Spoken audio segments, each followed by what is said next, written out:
ہمارے سارے علماء نے آج کی رات کے لیے کہا، گھر جا کر 10 منٹ مانگ رہا میں آپ سے کہ اپنے بیڈ ڈیڈز کو ریز کرنے کے لیے یہ 2 رکعت نماز ضرور پڑھو. لاسٹ نائٹ اب 1444 ہجرہ، آخری رات، 2 رکعت نماز پڑھو مغفرت کی. یہ نیت کرنا کہ یہ آخری رات کی نماز ہے، سال کی آخری رات. پہلی رکعت میں الحمد کے بعد 11 ٹائمز سورہ قل، بسم اللہ الرحمن الرحیم، سورہ قل هو اللہ احد 11 ٹائمز. دوسری رکعت میں بھی الحمد کے بعد 11 ٹائمز سورہ قل هو اللہ احد. بالکل نارمل فجر کی نماز کی طرح. نارمل اس میں 1 پڑھتے، اس میں 11 مرتبہ پڑھنا. کوئی بڑی آدھے گھنٹے کی نماز نہیں، 5 منٹ کی نماز ہے. سب پڑھے، لڑکا لڑکی عورت مرد سب کو بول رہا. یہ نماز کے بعد اس کا فائدہ بتاتا.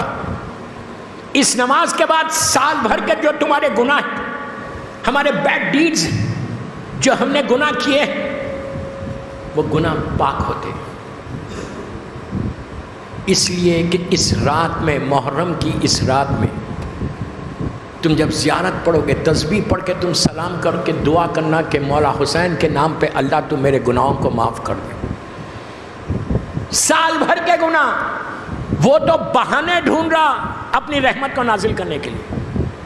اللہ بار بار یہ بولتا کہ میں تواب و رحیم ہے، تواب و رحیم ہوں، تواب و رحیم. آؤ میرے پاس، just come to me and just say sorry, 1 word. ایک جملہ بولو کہ اللہ تو مجھے معاف کر دے، سال بھر میں نے بہت گناہ کیے. یہ میں بامبے لینگویج میں بولوں، اڑی مت کرو. Accept your son, accept your son. Karbala معافی کا نام ہے. اور یہ نماز کے بعد بیوی کی، مظلوم بیوی کی تسبیح ضرور پڑھو. تسبیح پڑھ کے ہاتھوں کو رہے. یہ ایک پہلا ثواب یہ ہے کہ سارے گناہ اللہ. دوستو آپ نے بہت ایزی لے کے سنا گناہ، میں نے آپ کے ذہن میں یہ ہے کہ میں نے کیا ہی کیا ہے. ہمارے ذہنوں میں کیا ہے؟ ہم نے کون سے گناہ کیا؟ گناہ تو دوسرے کر رہے. اگر یہ ہوتا تو امام علی دعائے کمیل میں یہ جملہ نہیں بولتے، یا عابد بلرامی نہیں بول رہے، مولا علی بول رہے دعائے کمیل میں.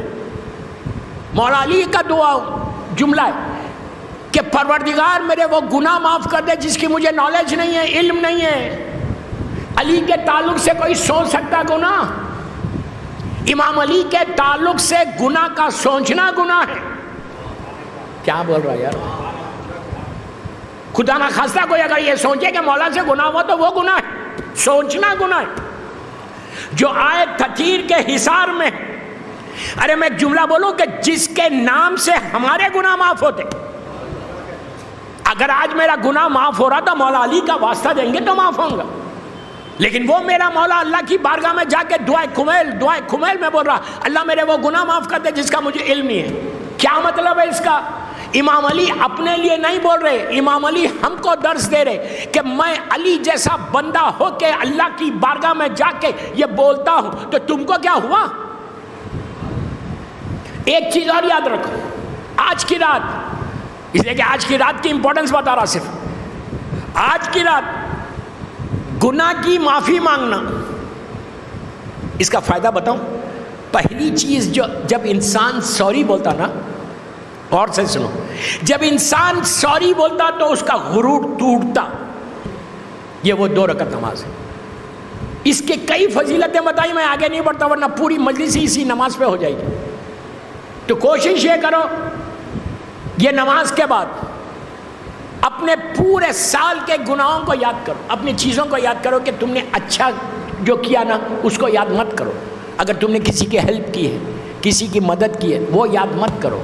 جسٹ سٹ الون، اکیلے بیٹھو، اکیلے بیٹھ کے اپنے روم میں جسٹ تھنک کہ پورا سال میں نے غلط کام کیا کیا. کوئی نہیں بول سکتا کہ میں نے کچھ نہیں کیا، یہ کوئی نہیں بول سکتا سوائے معصوم کے. ہم تو گناہگار ہیں. کتنی بیک بائٹنگ کی ہے، کتنے ایلیگیشنز لوگوں پہ لگائے، کتنا حرام کھایا ہے. یہ ساری چیزوں کو چیک کرو. کتنے واجبات کو چھوڑا ہے. کتنی نمازوں کو چھوڑا ہے. یہ ساری چیزوں کو چیک کر کے آج کی رات اللہ کی بارگاہ میں جس معافی مانگو. ایک جملہ بولو یار, ایک جملہ بولو. وہ بار بار بول رہا کہ میں غفور الرحیم ہوں, میں غفور الرحیم ہوں, میں تواب الرحیم ہوں, میں سریع الرضا ہوں, میں وہابو ہوں, میں ستارو ہوں. آؤ میرے پاس ایک دفعہ آ کے بولو. اور کربلا کا پیغام بھی یہ ہے معافی کا. آج میں ڈیٹیل میں نہیں جا رہا, انشاءاللہ یہ پورے عشرے میں بتاؤں گا کہ کس طرح سے معافی مانگنا ہے, کس طرح سے اللہ کی بارگاہ میں قریب ہونا